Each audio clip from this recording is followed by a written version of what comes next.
So basically, my approach to teaching the audit is going to be that I would roam around the overall audit. The reason being, it's one of those practical subjects. I can't go on just directly teach audit to you. I can create a mindset. I need to develop a mindset, and then I can actually teach the audit. So the first thing that I'm going to do is I'm telling you that I'll go about teaching the overall audit, and slowly, gradually, while teaching the overall audit, I will go on and discuss the parts of the audit, which could be the various and the different parts and with different ISAs and so on and so forth. So now the first thing that I'm going to explain to you is that where exactly does the audit actually starts off. So the first step of the start of the audit is the engagement letter signing. So remember, the first step where the audit actually starts off is when the engagement letter is signed. Now, what exactly do you mean by the engagement letter? So in simple terms, you can understand the engagement letter to be a contract. In simple terms, you can understand that an engagement letter is simply a contract.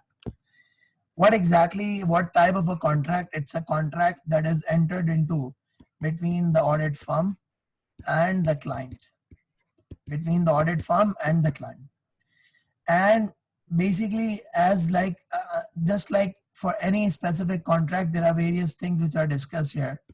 That includes the various terms and conditions, the responsibilities of each of the party, at the same time the type of audit opinion, etc., etc. So these are the various things that are actually discussed when it comes to the engagement letter. So let me explain to you that where exactly does the audit starts off from. So when it comes to starting of the audit, so the audit actually starts off where you have got where basically the client actually invites an application from the auditor to tender for the audit. What exactly do you mean by tendering for the audit? So that actually means to quote for the audit. So let's understand that where does the audit actually starts off from. So the audit actually starts off when the client invites the auditor to tender for the audit. So when we talk about tendering for the audit, this actually means that you have to quote for the audit. So once you have quoted for the audit, so what happens is there is an ISA, which is the International Standards on Auditing. Just like we have got the IFRS, we have got the ISA also, which is International Standards on Auditing. So what happens is there is actually an ISA, the name of which is ISA 210. The name of which is ISA 210. A lot of the students, they ask a question that, do we need to remember the name of these ISAs and all that? No, you don't have to remember the number of ISA. You don't have to remember the name of the ISA. Even if you are okay, even if you know the basic knowledge behind the ISA, you would still be able to handle the questions that come your way. So basically what happens is there is an ISA 210 which prescribes a standard format for the engagement letter.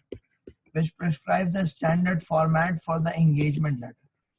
So when it prescribes a standard format for the engagement letter, so what actually happens is that the audit firm actually submits that letter to the client, and that letter is considered to be the engagement letter.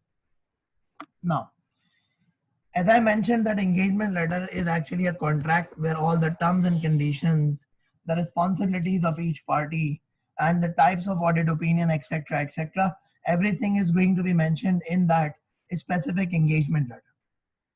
Now, what exactly is the format of that engagement letter? How are the things mentioned in that engagement letter? So I'm going to explain to you people through a sample engagement letter, which is available in the ISA 210, so that you can have a better understanding.